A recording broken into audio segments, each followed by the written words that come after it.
Welcome to this video on word order for Year 2 students. My name is Mr. Jong and I'm going to explain something about the way that you can best create a sentence. Now, how do we do that?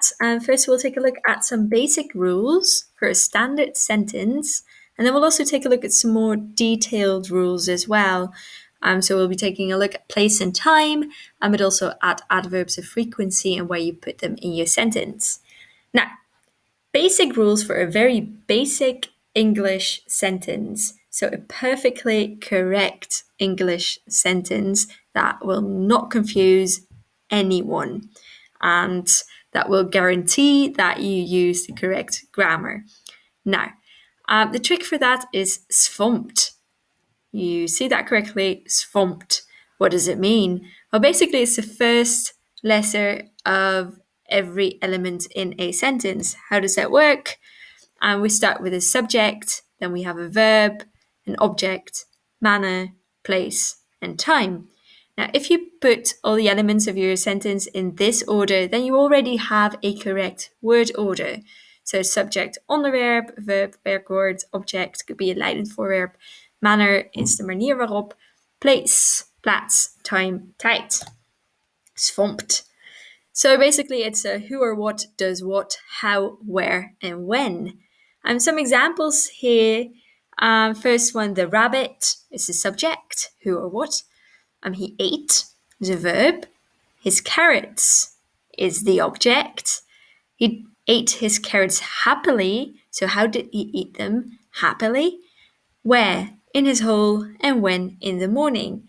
The rabbit ate his carrots happily in his hole in the morning, and that's perfectly correct.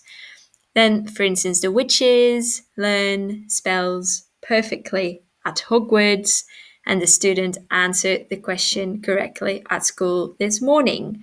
So, svumped is your basic word order. Now, we can get into a bit more detail now for place and time. Always remember, if you put place and time at the end of your sentence, put place before time. Remember this rhyme, place before time. Very important. You don't mention time before you mention place. It's always place before time. But what if you have multiple places, multiple locations, and multiple times in your sentence? Well, what you do is you first mention the more specific time or place, or the smaller place, before you mention the less specific time or place. How does that work? For instance, I will meet you at 3 o'clock in the afternoon.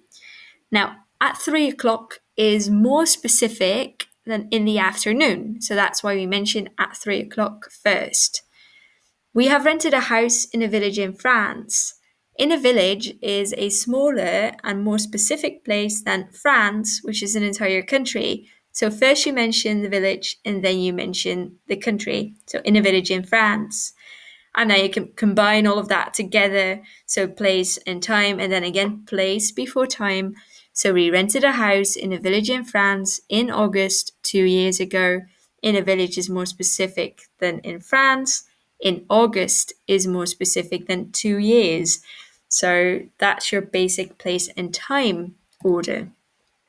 Now, you can also mix it up a bit. You will probably have already seen that sometimes people put place or time at the start of the sentence.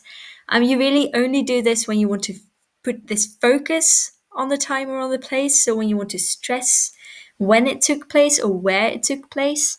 And you do not necessarily, you cannot necessarily do that with every sentence. So make sure that you actually want to put some stress on the place or the time. If you choose to do this, then you have to include a comma as well. So in the past, comma, they studied at school. Nowadays, comma, they study at home. And then you're really putting focus on in the past and nowadays because you're creating this contrast. You're comparing them to each other. And in the next example sentence, it says, in Scotland, comma, people sometimes eat haggis. So again, you are putting emphasis or stress on in Scotland, on the place, and that's why you put it at the start of your sentence. adverbs of frequency. Now, adverbs of frequency are words that describe how often you do something. So words like sometimes, never, always, often, seldom, on occasion, or rarely. These are all words that describe how often you do a certain thing. We call them adverbs of frequency. But where do you put these in the sentence? Because they are not in this formed structure. Well, there are 4 rules in total. Okay. Most of the time you put it before the main verb. Main verb is een hoofdwerkwoord. So, in this example sentence, I rarely take the train. Take is a main verb. So you put rarely, your adverb of frequency, before the main verb take. So I rarely take. However, of course, there is an exception to the rule.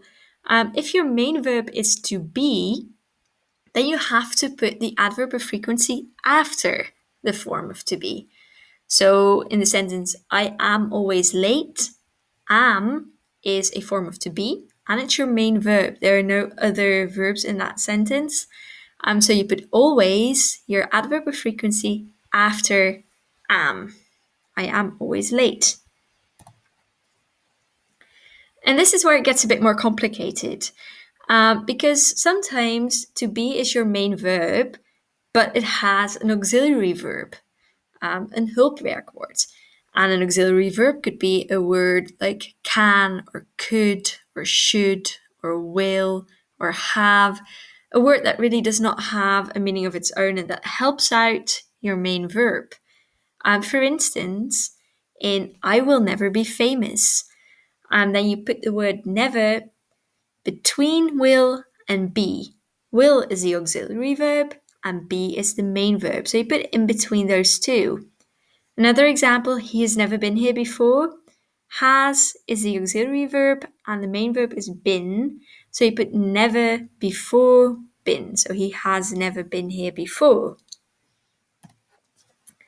And sometimes in a sentence you have more than one auxiliary verb. For instance, in this example sentence, I should never have trusted you.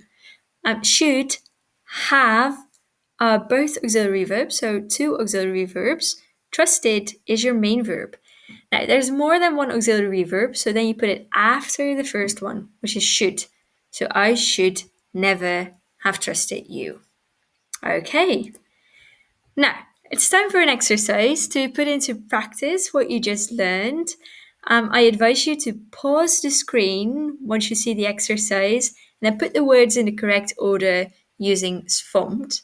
Then when you are done with the exercise, once you are done putting the words in the correct order, perhaps write them down, you can unpause the video and you will see the answers. So here we go. Put in the correct order, use SVOMT, 6 sentences. Pause your video now. Okay, so you have now done the exercises. Take a look at the correct sentences. So using SVOMT here for every sentence, you can see that all the sentences start with the subject. So he, the fairies, she, David, the child, and she slept. And that it then is always followed by a verb. So we have should, stole, read, found, and slept, except in for, because you have to put always before eats. Always an adverb of frequency, so you put it before your main verb, eats. So let's go through the first one. He should never have shared his secret, so should have shared. Should have are both auxiliary verbs, so you put never after the first auxiliary verb. And his secret is the last thing, so you put that after your verb. 2, the fairies subject, stole verb, a baby object in the middle of the night is your time. 3, she subject, read is your verb, quietly, manner, in her bedroom, place, for an hour, time. 4, David subject, always adverb of frequency is before your verb, his food object, and then quickly is your manner, how. 5, the child, subject, found, verb, the kitten, object, under a bucket in the garden. These are both places. Under a bucket is a bit more specific than the garden, so you mention the bucket first. And then 6, she, subject, slept, verb, like a baby is manner, in her new bed, place, and last night is time. Okay, and that's it for word order today.